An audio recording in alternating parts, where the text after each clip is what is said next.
আসসালামু আলাইকুম, আমি তুষার ইমরান আর আমি আপনাদের সাথে আলোচনা করছি জাবেদা বা জার্নাল নিয়ে।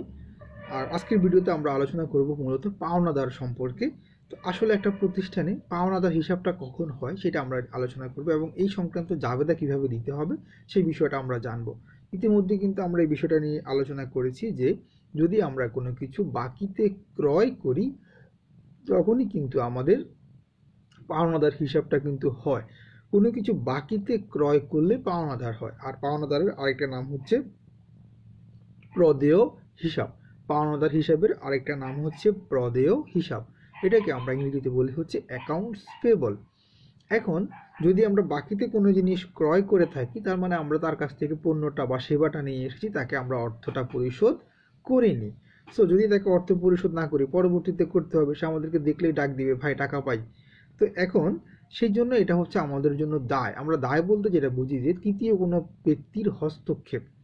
সো যার কাছ থেকে আমি বাকিটি কিনেছি সে হচ্ছে তৃতীয় পক্ষ বা থার্ড পার্টি। থার্ড পার্টি আমার কাছে টাকা পায়, সে এসে বলবে ভাই টাকা পাই, টাকা দেন। তো সেই ক্ষেত্রে আমাদের দায় বৃদ্ধি পায়, আর দায় বৃদ্ধি পেলে হয় ক্রেডিট। সেজন্য পাওনাদার যখনই হবে বা বাকিতে যখনই কোনো কিছু ক্রয় করা হবে তখনই আমাদের পাওনাদার হিসাবকে ক্রেডিট করতে হবে।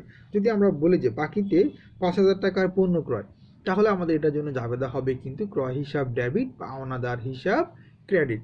আর যদি স্পেসিফিক্যালি পাওনাদারের নামই বলা থাকে যে মিস্টার এক্স, মিস্টার ওয়াই, মানে যে কোনো ব্যক্তির নাম বা প্রতিষ্ঠানের নাম বলা থাকে, সেই ক্ষেত্রে আবার আমাদের জাবেদাটা হবে কিন্তু ওই ব্যক্তির নাম লিখবো আমরা মিস্টার এক্স, মিস্টার ওয়াই, বা আমরা পাওনাদার বা প্রদেয় হিসাব লিখে ব্র্যাকেটের মধ্যেও কিন্তু আমরা ওই ব্যক্তির নামটা লিখে দিতে পারি।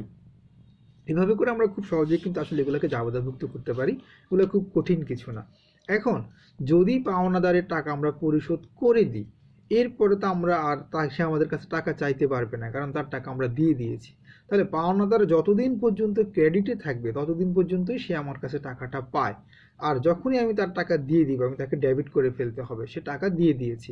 আর যদি আমি টাকা দেওয়ার পরেও তাকে ডেবিট না করি তার মানে বুঝতে হবে যে আমার অ্যাকাউন্টসে ভুল আছে, অথবা সে পরবর্তীতে আবার দাবিও করতে পারে, কারণ আমার কাছে তো কোনো প্রুফ নাই।